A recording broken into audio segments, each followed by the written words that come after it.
Revolution marks the change of an era.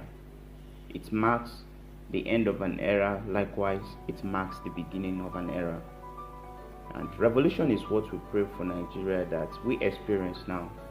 We pray for revolution and revival, that God will intervene and take his rightful position in that country. As we know about the hashtag ENDSARS, ENDSWAT, End Police Brutality, amongst all hashtags going on. There are protests all over Nigeria. There are protests in all the 36 states. There are protests in some countries, even in Europe, in Asia, and some parts of the world.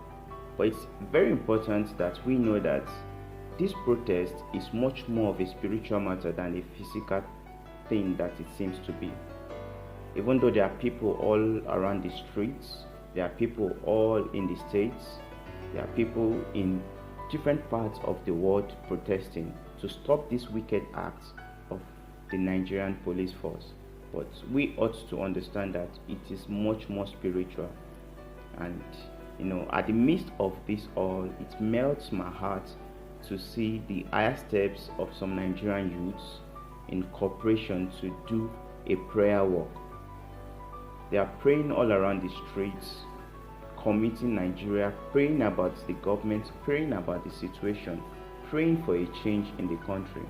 Regardless of the race, regardless of the tribe, they are united praying to God. They are doing a prayer walk, praying for a change, regardless of everything happening.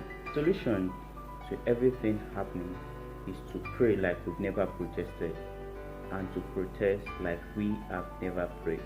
In all these our protests, please, I'm urging and pleading with all Nigerians to do it all to God's glory. Let's do this protest without any form of violence. Let's do it without destroying anything. Let's do it without destruction. So as we protest at a defining time like this, at a time that could revolutionize and change Nigeria for good, let's hold on to these two scriptures. The first one is in 1 Timothy 2 verse 13. Obey all people who have authority in this world. Obey them because that will make the Lord happy.